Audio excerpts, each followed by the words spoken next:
इस पे हम अपनी कॉफ़ी ऑर्डर कर रहे हैं। अब हमारा ये 3 चीज़ें आ चुकी हैं। कौन सी? Quantity, zero and order. अब हमें क्या करना है, हम इसे अपने देखेंगे क्या ये हमारा सही आ रहा है। हम इसे अपने इम्यूलेटर पे रन करके देखते हैं। मैंने आपको बताया था इम्यूलेटर पे कैसे रन करना है। मेरा ये इस वक्त Nexus 6 API 22 सिलेक्ट है, तो मैं सिंपली इसे यहाँ पे ग्रीन एरो पे इस पर प्ले बटन पे क्लिक करूँगा और ये यहाँ पे आप देख सकते हैं ग्रेडल बिल्ड रनिंग। ये ग्रेडल बिल्ड कर रहा है इस टाइम पे प्रोजेक्ट के लिए। जैसे ही ये बिल्ड हो जाएगा फिर एक इंस्टॉल होगा। इंस्टॉल के बाद हमें दिख जाएगा कि हमारा क्या है। तो आप ये देख सकते हैं यहाँ पे इंडेक्स हो गया, लॉन्चिंग एक्टिविटी हो गई है, यहाँ पे सारे वो कंप्लीट हो गए हैं। और यहाँ पे जब हमारा कोई ऐप रन हो जाता है तो यहाँ पे ये हमें इंडेक्स सारी वो दे देता है कि इम्यूलेटर में कितनी देर में हमारा टाइम लगा या बिल्ड होने में। यहाँ पे जब बिल्ड पे क्लिक करेंगे तो यहाँ पे सारा बता देता है कि कोई एरर तो नहीं आई थी इसके इंस्टॉलेशन में ऐप के, और कितनी देर लगी इसे बिल्ड होने में। तो यहाँ पे 20 इसने दिखा दिया कि बिल्ड सक्सेसफुल इन 37 सेकेंड्स, और कितने टास्क इसने एग्जीक्यूट करे, 20 एग्जीक्यूटेबल टास्क। तो सबसे पहले अब हमने इम्यूलेटर को खोला। अभी हमारा जस्ट जावा ऐप आ चुका है, लेकिन इसमें हमारी गड़बड़ हो चुकी है कि ये सब लाइन में एक साथ आ रहे हैं, जबकि हमें ये नहीं चाहिए था। हमें क्या चाहिए था कि एक के नीचे एक आए। तो हमने क्या गलती करी इसमें, हमने गलती ये करी कि हमने लीनियर लेआउट का, मैंने आपको स्टार्टिंग में बताया था लीनियर लेआउट में क्या देनी पड़ती है, ओरिएंटेशन। तो हमें इसकी क्या देनी है, ओरिएंटेशन हमने क्या दी, वर्टिकल। तो जैसे ही मैंने वर्टिकल ओरिएंटेशन दी, हम इसे दोबारा रन करके देखते हैं कि हमें क्या रिज़ल्ट मिलता है। ये इसने इंस्टॉल कर दिया। जब एक बार इंस्टॉल हो जाता है उसके बाद जब रीइंस्टॉल करोगे तो इतना टाइम नहीं लगता है उसे ऐप को। तो यहाँ पे अब हम देख सकते हैं क्वांटिटी हमारी सही आ रही है, ज़ीरो उसके नीचे आ गया है, ऑर्डर भी उसके नीचे आ गया है।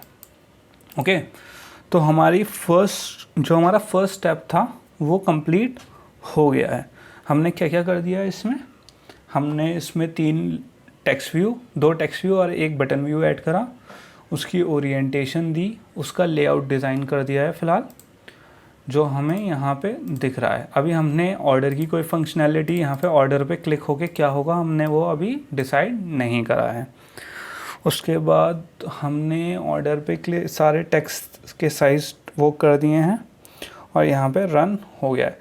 इसी के लेआउट से ही रिलेटेड हम इस चीज़ को देख सकते हैं कि जब हम यहाँ मेल को देखते हैं तो मेल में 2 चीज़ें, यहाँ पे 2 चीज़ें हमें दिखती हैं। जब हम जीमेल का वो खोलते हैं, जब ये प्राइमरी हमें ये दिखता है स्क्रीन, तो यहाँ पे सोशल मीडिया प्रमोशन, अपडेट और जितने भी मेल होते हैं, ये कौन सी है, कन्वर्सेशन लिस्ट एक्टिविटी। और जब हम यहाँ पे इसे साइड में, प्राइमरी की साइड में जो बार दिख रहा है, जैसे हम क्लिक करेंगे इसे, ये इसका एक्सटेंड हो गया, जिसमें हमें क्या देगा, primary, social promotion, update, start, important, send. तो ये जो एक्टिविटी है ये पूरी एक ही एक्टिविटी है, ये डिफरेंट एक्टिविटी नहीं है। जैसे जावा एक्टिविटी है तो जावा एक्टिविटी क्या रिप्रेजेंट करती है, सिंगल स्क्रीन को। तो जितनी पेजेस होंगे उतनी एक्टिविटी बढ़ेंगी। अब जब हमने मेल पे क्लिक कर दें, कंपोज मेल पे, तो आप देख सकते हैं कंपोज मेल पे क्लिक होते ही एक कौन सी एक्टिविटी खुली, कंपोज एक्टिविटी। जैसे अभी हम क्या यूज़ कर रहे हैं, जावा एक्टिविटी, मेन एक्टिविटी। तो मेन एक्टिविटी क्या होता है, जो हम ऐप खोलते ही जो हमारा फर्स्ट स्क्रीन आता है, जो हमें फर्स्ट चीज़ दिखती है, वो कौन सी होती है, मेन एक्टिविटी। उसके बाद अगर हम सेकंड स्क्रीन पे गए या हमने कोई और फंक्शनैलिटी ओपन करी, जैसे हम जीमेल पे गए, तो जीमेल में जो फर्स्ट वो होगी, या तो हम उसे मेन एक्टिविटी कह सकते हैं या फिर हम उसे रीनेम करके क्या कर सकते हैं, कन्वर्सेशन लिस्ट एक्टिविटी, ताकि हमें थोड़ा उसकी आसानी हो याद रखने में। बट ये कौन सी है, जो फर्स्ट हमें पेज दिखता है जीमेल खोलते, वो कौन सी होती है, मेन एक्टिविटी। और जब हमने कंपोज मेल करा तो वो कौन सी एक डिफरेंट एक्टिविटी है जो हमें बाद में ऐड करनी पड़ेगी। जैसे एक ये ऐप है सनशाइन ऐप, जो हम आगे अपने कोर्स में अभी बनाएंगे, बट फ़िलहाल मैं इसके स्क्रीनशॉट आपको दिखा देता हूँ। तो जैसे हमारी ये मेन जो स्क्रीन है वो कौन सी है, मेन एक्टिविटी। उसके बाद अगर मैं किसी जगह का टेम्परेचर देखना है मुझे, तो मैं कहीं पे क्लिक करूँगा तो क्लिक करते ही डिटेल खुल जाएगी मेरे पास। तो वो डिटेल कौन सी होगी, एक डिटेल एक्टिविटी।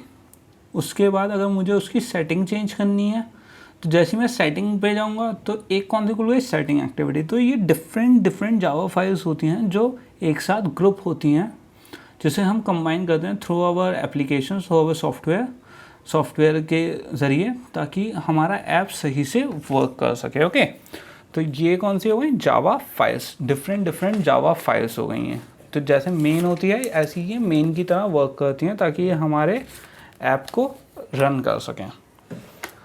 तो अब हम यहाँ से आगे बढ़ते हैं। अब हम दोबारा अपने ऐप पे जाते हैं। हम ऐप पे आ गए। अब हमारा अभी तक, पहले इसमें थोड़ी सी पैडिंग दे देते हैं क्योंकि ये बिल्कुल लगा हुआ है। तो मैंने टेक्स्ट व्यू में पैडिंग भी दे सकते हैं, मार्जिन भी दे सकते हैं। मार्जिन दे देते हैं चलिए। तो मार्जिन हमें कौन सी देनी है, मार्जिन लेफ़्ट में कितनी दे दी, 20 dp। ओके, 20 dp ये मार्जिन लेफ़्ट हम 20 dp हर उसमें कॉपी कर सकते हैं, क्योंकि हमें हर उसमें लेफ़्ट में देनी ही है। तो हम लिटरली इसे यहाँ से कॉपी कर सकते हैं। ओके, अब एक इसके आप देख रहे हो, अब भी क्वांटिटी और जो नंबर टेक्स्ट व्यू है उन दोनों के बीच में भी डिस्टेंस नहीं है। तो हम क्या करेंगे, एक और मार्जिन देते हैं, मार्जिन बॉटम। तो जब मार्जिन बॉटम दिया, मार्जिन बॉटम दे देते हैं 16 dp। ओके, अब क्योंकि मैंने ऑलरेडी मार्जिन बॉटम दे दिया है और इसे हम कर देते हैं एक्चुअली 20 dp। तो मैं अब यहाँ 0 पे मार्जिन टॉप नहीं दे सकता हूँ, बट मार्जिन टॉप देने से क्या होगा, क्योंकि ऑलरेडी क्वांटिटी का जो बिलो वाली जगह है उसमें मैंने ऑलरेडी क्या दे रखी है, 20 dp की हमने मार्जिन दे रखी है। अगर मैं यहाँ पे लिख दूँ मार्जिन टॉप, तो यहाँ पे क्या होगा, मैं यहाँ पे लिख दूँ 20 dp। तो आपने देखा ये ऑन नीचे आ गया, क्यों, क्योंकि एक तो ऊपर की मार्जिन और एक नीचे की खुद इस 0 की मार्जिन मिलके क्या हो गई, दोनों के बीच में कितनी मार्जिन हो गई, 40। लेकिन हमें 40 तो नहीं चाहिए, हमें 20 ही मेंटेन करके रखनी है। तो हमें यहाँ पे मार्जिन टॉप की जगह क्या लिखना है, बॉटम। ओके, तो हमने यहाँ पे क्या ले लिया, बॉटम। तो अब किस किस के बीच में डिस्टेंस हो गया, हमें किस किस में, अब हमें इसीलिए बटन के टॉप में नहीं देना पड़ा, क्योंकि ऑलरेडी हमने 0 टेक्स्ट व्यू, ये जो टेक्स्ट व्यू था इसके बॉटम में दे दिया है, क्योंकि इसका बॉटम ऑर्डर का कौन सा है, टॉप है। अब हमने एक चीज़ लास्ट उसमें सीखी थी, आईडी। तो हम इसमें आईडी भी देंगे, कौन से, उसमें टेक्स्ट व्यू में, टेक्स्ट व्यू के 0 वाले में एक हमने आईडी दी @id। और इस बात का ध्यान रखिएगा, आप जो भी आईडी दें, जो मैं दे रहा हूँ वही दें, ताकि आपको आगे कन्फ्यूजन ना हो कोडिंग करते वक्त। तो यहाँ पे हमने क्या दे दी थी,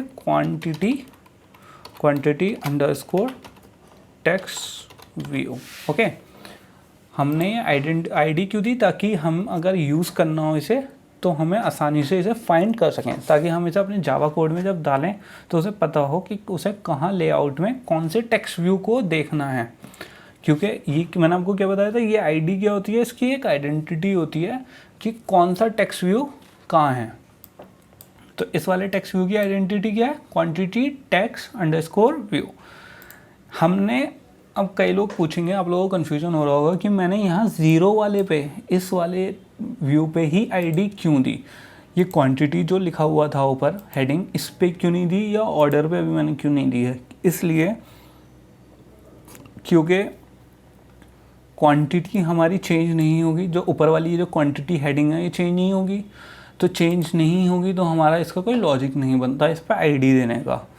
लेकिन जो 0 है इसे क्या होना है, अभी चेंज, इस पर हम क्या करेंगे, फंक्शनैलिटी अभी हम अप्लाई करेंगे। तो इसलिए हमने इस पर क्या दे दी है, आईडी। अब बटन पे आईडी नहीं दी जाएगी, बटन पे क्या दिया जाएगा, बटन पे हम क्या करते हैं, क्लिक करते हैं, राइट।